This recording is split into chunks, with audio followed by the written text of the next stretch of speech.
जातिवादी सांप्रदायिक व मनवादी सोच पर अंकुश की जरूरत। संदीप पांडे। बलात्कारियों की रिहाई संपूर्ण राष्ट्र के लिए शर्मनाक है। सैयद मोहम्मद अहमद। गुजरात में बिल्किस बानो के बलात्कारियों जो उम्र कैद की सजा काट रहे थे की सजा माफ कर उन्हें जेल से छोड़ दिया गया। गुजरात में जो न्याय की लड़ाई लड़ रहे तीस्ता सेतलवाद आरबी श्री कुमार व संजीव भट्ट वे जेल के अंदर हैं। इससे पहले 2002 की गुजरात सांप्रदायिक हिंसा में नरोदा पाटिया में मुस्लिम जनसंहार के आरोप में उस समय की मोदी सरकार में मंत्री रही माया कोडनानी और उनके सहयोगी बाबू बजरंगी को भी सज़ा हुई थी। माया कोडनानी की सज़ा माफ़ हो गई और बाबू बजरंगी भी जमानत पर जेल से बाहर है। 2002 की हिंसा के दोषियों के प्रति जिस प्रकार की नरमी बरती जा रही है उस पर रोक लगनी ज़रूरी है, अन्यथा ये आपराधिक न्याय व्यवस्था का मजाक माना जाएगा। हिंसा के लिए जिम्मेदार उनको सज़ा हो चुकी है, जिनको सज़ा हो चुकी है उन्हें जेल में ही रहना चाहिए और अन्य मामलों में आरोपियों को जमानत मिलनी चाहिए। राजस्थान में कक्षा 7 के दलित छात्र इंद्र कुमार मेघवाल के अपने स्वर्ण शिक्षक के घड़े से पानी पी लेने के कारण शिक्षक द्वारा पिटाई से उसकी मौत ने एक बार हमें फिर जातिवाद के घिनौने रूप से सामना करा दिया। सैयद गुलाम हुसैन की खास रिपोर्ट।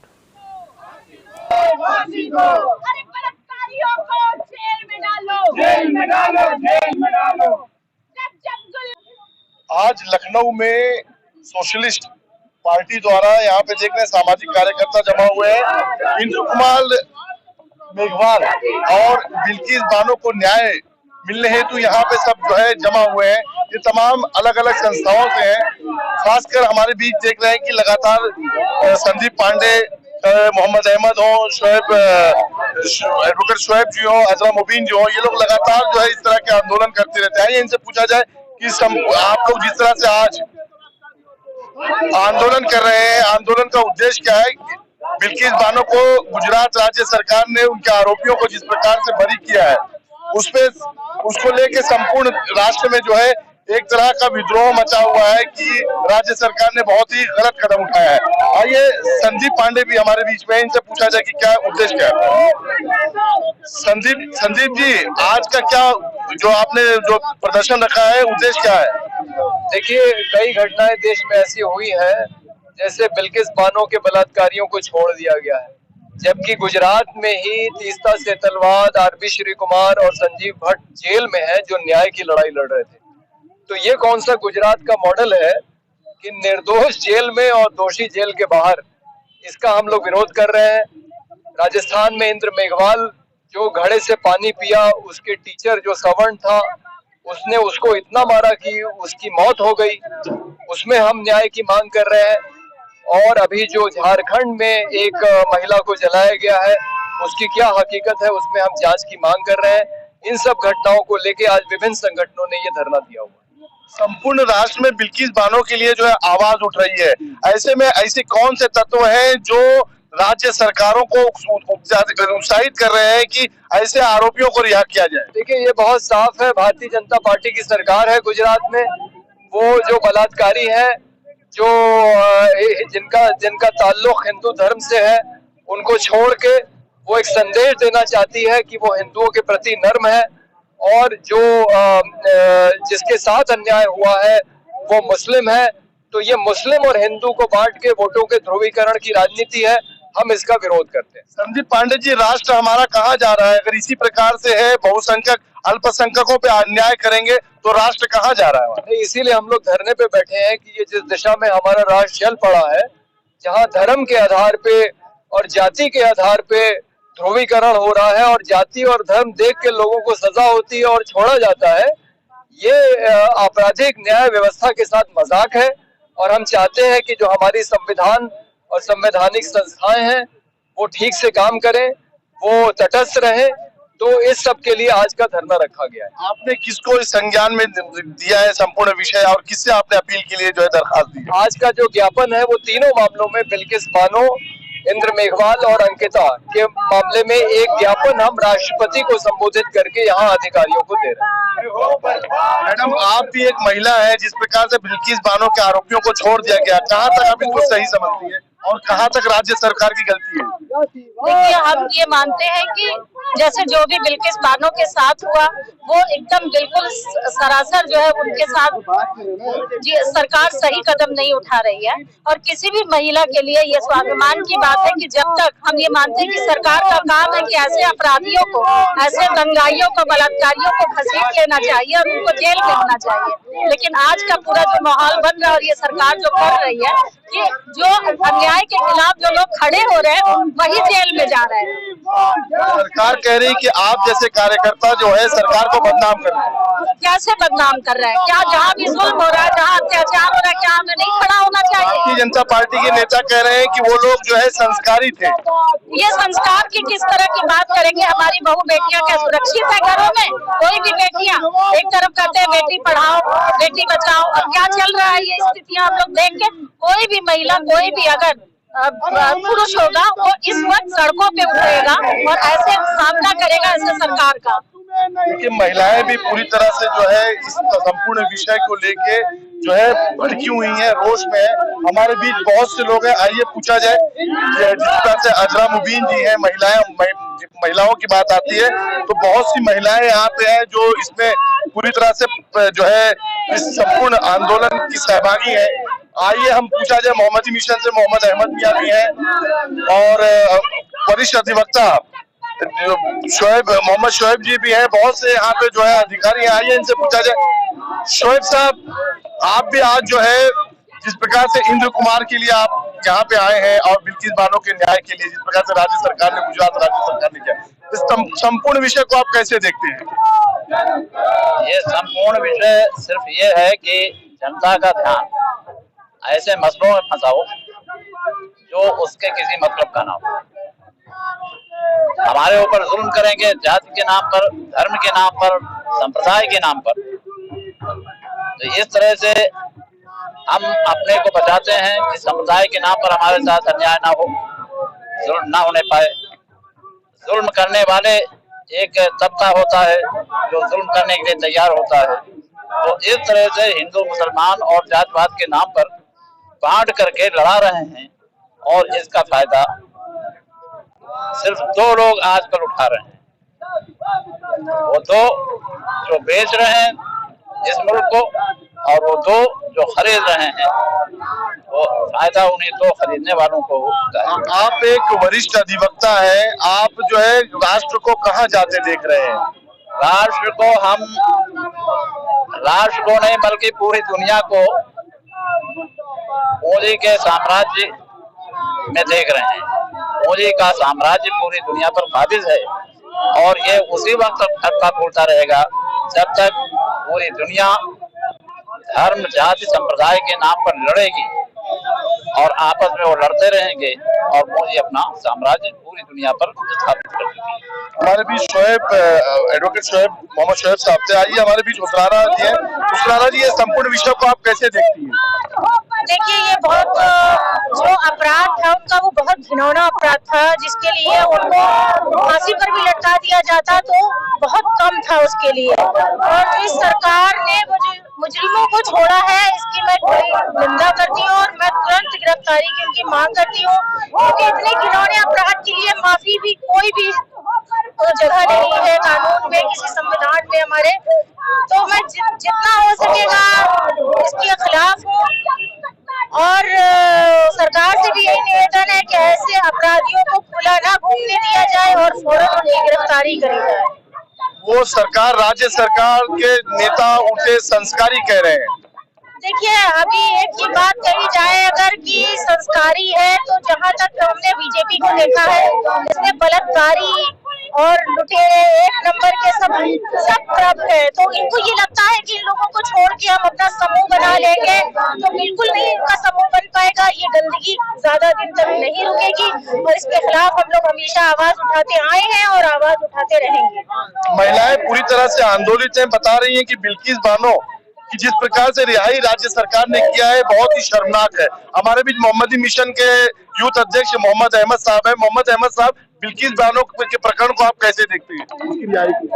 देखिए, ये बहुत दुर्भाग्यपूर्ण है कि हमारे मुल्क में बलात्कार करने वाले बलात्कारियों को जिस तरह से छोड़ा गया है, इस तरह से अगर और किया जाएगा तो बलात्कारियों को और मौका मिलेगा और उनके हौसले बुलंद होंगे कि सरकार तो जब इतनी बड़ी घटना हो जिसमें वो मर्डर में भी शामिल है, यानी उसने पूरे लोगों ने कत्ल में भी शामिल थे, उसके बाद बलात्कार की घटना भी घटित हुई और इतने ज्यादा लोगों ने मिलकर एक 19 साल की लड़की के साथ इस तरह की हरकतें की और ये लोग जो है सरकार की जो गवर्नमेंट के जरिए छोड़े जा रहे हैं, ये बहुत अफसोसनाक बात है। ऐसा करने से समाज में बुराई को और मनोबल देना है और अगर बुराई को मनोबल दिया जाएगा तो ये इस तरह की घटना करने वाले लोगों को और हौसला मिलेगा। आप जो है शीर्ष नेता और राष्ट्रपति से क्या अपील करेंगे?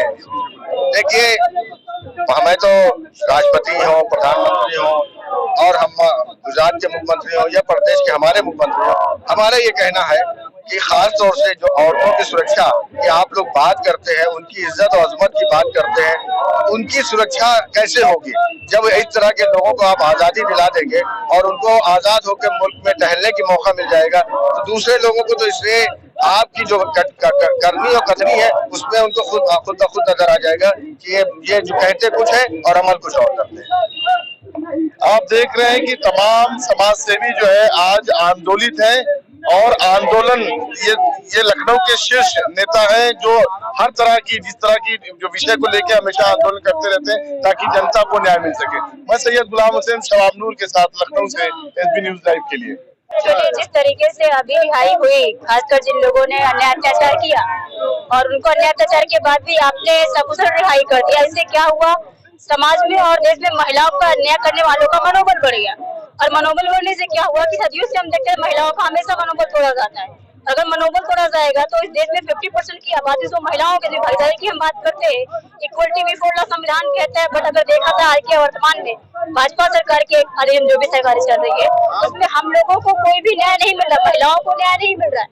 दूसरी बात, SC ST OBC माइनॉरिटी के जो भी लोग हैं वो मेल हो फीमेल हो दोनों के साथ जो अन्याय हो रहा है वो बड़े पैमाने पे हम ऐसा देख रहे हैं कि जो लोग अन्याय कर रहे हैं उनका मनोबल बढ़ाया जा रहा है इस सरकार। आप जो है बहुजन हाँ जी, मैं बहुजन स्टूडेंट फेडरेशन फॉर इक्वलिटी की राष्ट्रीय सह संयोजक हूँ। जी, बिल्कुल बिल्कुल बिल्कुल। इंद्र कुमार मेघवाल के साथ जो अन्याय अत्याचार हुआ, मैं इतना कहना चाहूंगी आज के समय में अगर मैं एक एग्जाम्पल देती हूँ, एज अ पत्रकार है उस आधार पर एग्जाम्पल दूं तो न्यूज़पेपर है ना, न्यूज़पेपर के भी फ्रंट लाइन में क्या होता है, हमारा आज भी न्यूज़पेपर के फ्रंट जो पेज है उसमें इंद्र मेघवाल की न्यूज को नहीं छापा, यानी आज भी हमारे लोगों के लिए वो फर्स्ट पेज क्या है कि अछूत है। हम ये कह सकते हैं अभी भी अन्याय अत्याचार बढ़ रहा है। हम ये चाहते हैं कानून ऐसा बनाया जाए कि अन्याय अत्याचार हो ही ना, न्याय की बात बाद में होगी, क्योंकि न्याय तो मिल नहीं रहा है, तो इससे बढ़िया तो ऐसा कानून समाज से है। जी बिल्कुल, हमारे समाज, मेरा उनसे भी अपील है कि जो भी अन्याय अत्याचार हो रहा है उनके खिलाफ वो हमारे साथ हमारे इन मुद्दों को उन तक पहुंचाया जाए ताकि वो हमारे लोगों के लिए सकुशल न्याय करा सके। सर, आप भी जो है सम्मिलित हुए हैं यहाँ पे, आप अपना पद और जो है आप क्या समझते हैं जो राष्ट्र में इस पर चल रहा है? देखिए, हमें गौतम राणे सागर कहते हैं, हम राष्ट्रीय संयोजक हैं संविधान संरक्षण मंच के। जो इस समय व्यवस्था चल रही है और खास तौर से 2 प्रकरण को लेकर के जो हम यहाँ इकट्ठे हुए हैं, इंद्र मेघवाल की हत्या सिर्फ इसलिए कर दी जाती है कि ताकि वो एक जो है घड़े को छू लेता है। ये इतना बड़ा इस देश में जब ये कहा जाता है, हमारा संविधान कहता है इक्वलिटी बिफोर लॉ, संविधान का आर्टिकल 14 कहता है कि संविधान की दृष्टि में, कानून की दृष्टि में सभी बराबर है, तो फिर घड़ा छूने पे क्या, घड़ा छूने से किसी को कोढ़ हो जाता है, कुछ रोग हो जाता है? अगर ऐसा होता है तो निश्चित तौर पर उस पर मुकदमे होने चाहिए। और दूसरा सबसे बड़ा दिल जलाने देने वाला प्रकरण गुजरात से आता है, बिल्किस बानो के साथ बलात्कार होता है उसके परिवार के लोगों को, उसके बच्चों को इकट्ठा किया जाता है और ये कहा जाता है कि तेरी माँ के साथ बलात्कार करेंगे। तू देख, इतने हैवान लोगों को संस्कारी बताया जाता है, क्योंकि जेल मैनुअल में भी यही है कि जिनका संस्कार बेहतर हो उन्हें ही रियायत दी जा सकती है। तो क्या बलात्कारी अब संस्कारी हो जाएंगे? ये परिपाटी शुरू हो गई है। और जब बलात्कारी संस्कारी होने लगेंगे तो निश्चित तौर पे इस देश में लगता है कानून व्यवस्था ही नहीं, और कानून व्यवस्था के लिए लड़ना हमारा काम है। भारतीय संविधान के आर्टिकल्स जो है उसमें जो न्यायिक व्यवस्था है, ऐसा लगता है कि न्यायालयों में बैठे हुए लोग भी न्यायिक चरित्र के नहीं रह गए, कहीं वो पक्षपाती तो नहीं हो गए, पक्षपात के आधार पर निर्णय दे रहे हैं। अगर पक्षपात के आधार पर निर्णय होंगे तो निश्चित तौर पर न्याय व्यवस्था भी ध्वस्त होगी, और जहां न्याय व्यवस्था ध्वस्त होती है तो वहां देश में अफरा तफरी होती है। इसका मतलब ये चाहते हैं कि इस देश में पूरी तरह से आतंकवाद फैले, पूरी तरह से जातिवाद फैले, पूरी तरह से व्यवस्था फैले। इस वक्त जो है राष्ट्र की जो राष्ट्रपति हैं वो भी अम्बेडकर मूवमेंट से हैं, आती हैं। ऐसे में आप राष्ट्रपति से क्या अपील करना चाहेंगे? आप देखिए, राष्ट्रपति जी को संबोधित एक हम जो है ज्ञापन दे रहे हैं, और हम बेहतर जानते हैं कि हमारे यहाँ राष्ट्रपति हेड तो है, लेकिन वो टिटुलर हेड है, उनके पास कोई पावर नहीं है। केवल एक पावर है कि अगर सुप्रीम कोर्ट किसी को फांसी दे दे तो मर्सी पिटीशन डिसाइड करने का राष्ट्रपति को पावर है, अदरवाइज कोई भी पावर उनके पास ऐसा नहीं है। कैबिनेट प्रपोजल बनाकर सहाय है, जब उनके पास ही नहीं, राज को लेकर के होने की प्रश्न ही नहीं उठता है। क्या राज ये सो मोटो ले सकती है? किस देश में अर्थव्यवस्था बदली है, कानून व्यवस्था काम नहीं कर रहा है। एक तरह से आतंकवाद है, आतंकवाद का अगर दूसरा नाम इस धरती पे कोई है तो वो जातिवाद है। जातिवाद जहां भी है उसको आतंकवाद की ही परिधि में हम ला सकते हैं। तो निश्चित तौर पर राष्ट्रपति इस दिशा में कोई संज्ञान नहीं ले सकती, मतलब कोई डायरेक्ट कार्रवाई नहीं कर सकती। हाँ, लेकिन इस बात को हम वापस कर ले रहे हैं, संज्ञान ले सकती है, डायरेक्ट कोई कार्रवाई नहीं कर सकती है।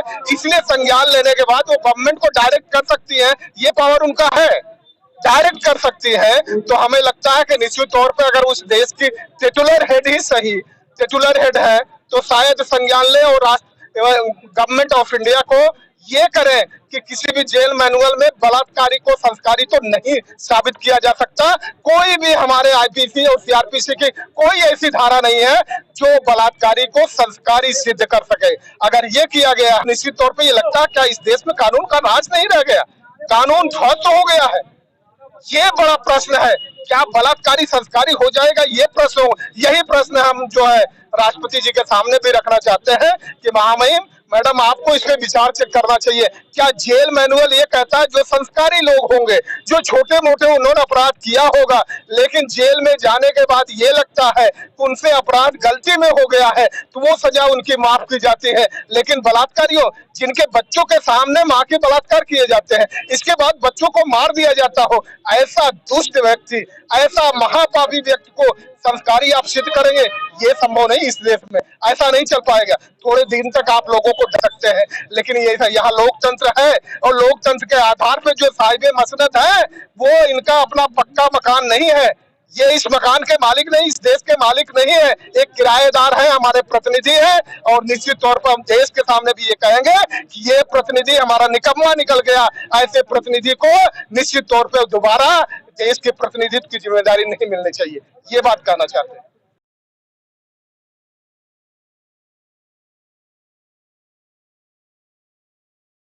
हमारी और अधिक खबरें देखने के लिए हमारे YouTube चैनल को अभी सब्सक्राइब करें और बेल आइकन जरूर दबाएं। बिना रुके बिना डरे सच दिखाते हैं,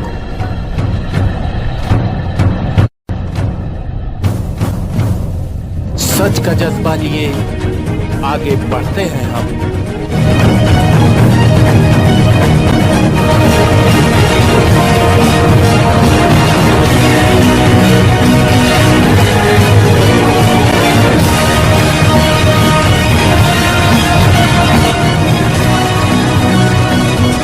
सही बात